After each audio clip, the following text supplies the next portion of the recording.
Welcome back, everybody. In today's video, it's all about the top 3 venomous snake hybrids. Right here, we have one of the coolest and actually the largest hybrid in today's video. Tyler, let's flip the lid and see what we got. Huge, absolutely huge. And if you guys notice, we're filming this video outside. Now, when it comes to non-native venomous snakes, you can't have them outside of your snake room. If it's a native venomous snake, like this snake is, you can actually have them outside. This right here is a hybrid between 2 native species of rattlesnake. This is an eastern diamondback and a canebrake rattlesnake hybrid. And this is a huge one. So if you know about hybrids, you know they get really, really big. A lot of the times they'll pull both of the largest genes from each animal and they'll end up with just a massive animal. If you know eastern diamondbacks, you know they are the longest venomous snake in America. Some specimens will get this large, but these hybrids are just known to get massive. Look at that rattle. There's like over 20 rattles on the end of that rattlesnake's tail, which is how they get the name rattlesnakes. They shake that tail, warning predators that they're in the area and not to mess with them. But this guy is about 6 feet long. He's as thick as my arm, and he is one of the coolest hybrid venomous snakes in the world. Definitely a hybrid venomous snake on my list, and definitely one I want to get. Pretty laid back snake. So Tyler doesn't only have one of these, he actually has 2. He has a pair. So Tyler, tell me a little bit about this rattlesnake, how you acquired it, some of the history on this guy right here. Probably about 10 years old now. He was produced by Tom Crutchfield down when he was at Homestead, and Tom had a female eastern and a male canebrake is what the parents were of it. Sloan raised them up for maybe like 6 years, and then I got them around like 6 or 7 years. But yeah, they're probably, they might get a little bit bigger. They've definitely lost a lot of weight. They were probably double the thickness even when I got them. Like they were like morbidly obese, like very unhealthy. So now I just have them on a better diet. They're not eating rabbits all the freaking time. So next we're gonna go over to Chandler's. We're gonna see another hybrid venomous snake.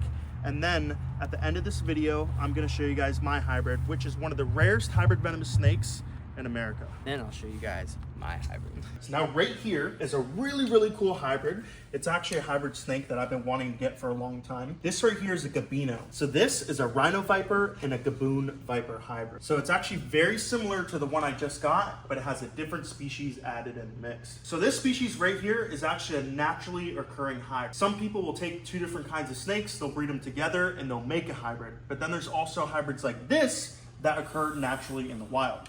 So if you are in some parts of Africa, you will stumble across a gabino like this. Now, a lot of the times when it comes to hybrids, they have to be of the same genus. So both these snakes are in the Bitis genus, and that is how they're able to breed. But if you look at this guy, his horns, he really has light, big horns, kind of like a rhino viper, but he's got a gaboon viper head with the gaboon viper markings down his back. Now, a telltale sign about a gabino is those red highlights right below his top saddle. So if you look at this snake, he's got a bunch of beautiful red highlights. Now guys, when it comes to hybrids, there could be a lot of complications. So you can have stillbirth, you can have deformities, but typically when it comes to a naturally occurring hybrid, there's not many complications. Now, another thing that plays a big factor on hybrid snakes and hybrid animals is the sex of the parents. So if you were to have a gaboon viper as the father, it would be different than having a rhino viper as the father. It's the same thing with big cats. So we have Tyons and we have Ligers. Now that is just a swap. So the parents are swapped. So the dad's a male lion or the female is a male lion, and it actually will throw different traits. So depending on the sex of the parents will actually determine the looks of the animal. But hybrids are a really, really cool thing.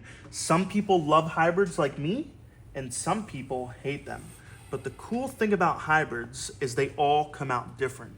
So if you breed 2 species together, half the babies could be leaning towards one side of species and the other half will be leaning towards the other side when it comes to looks. Now this guy right here, I would say this is a pretty even split when it comes to rhino viper and gaboon viper. Just a beautiful, beautiful animal.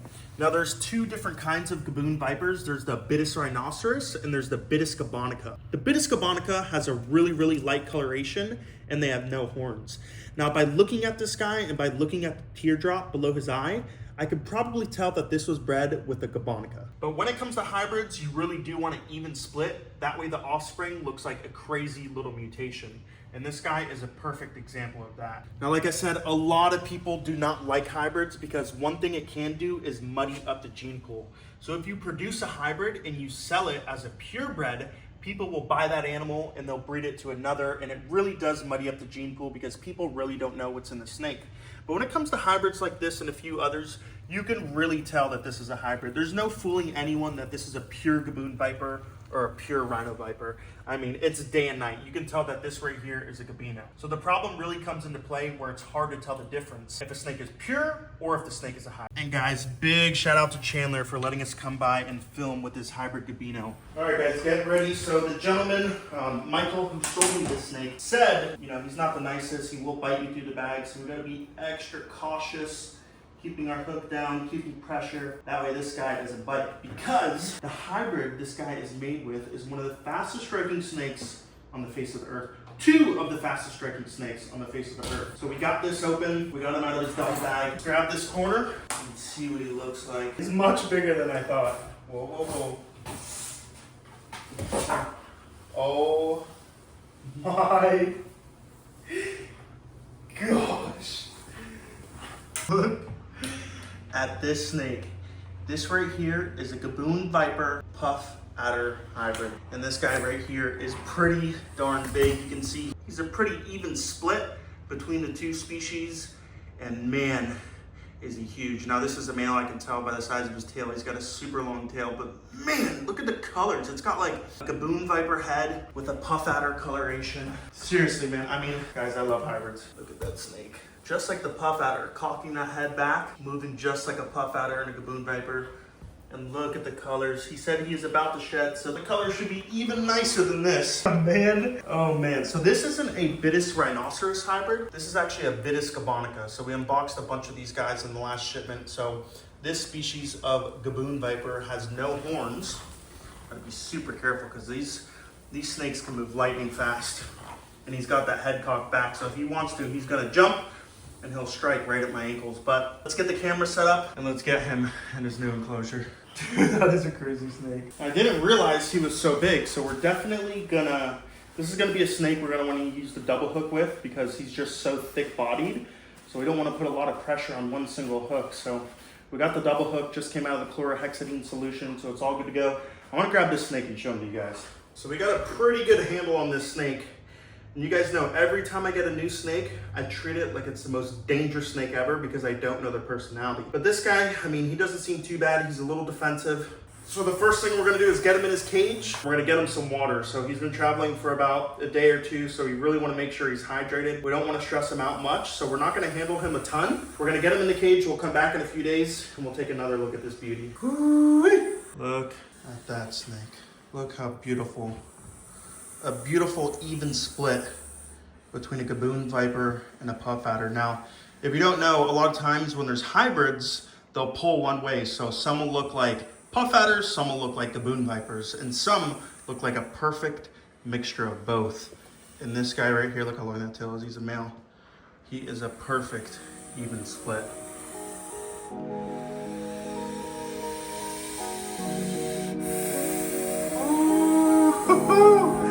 I am so stoked.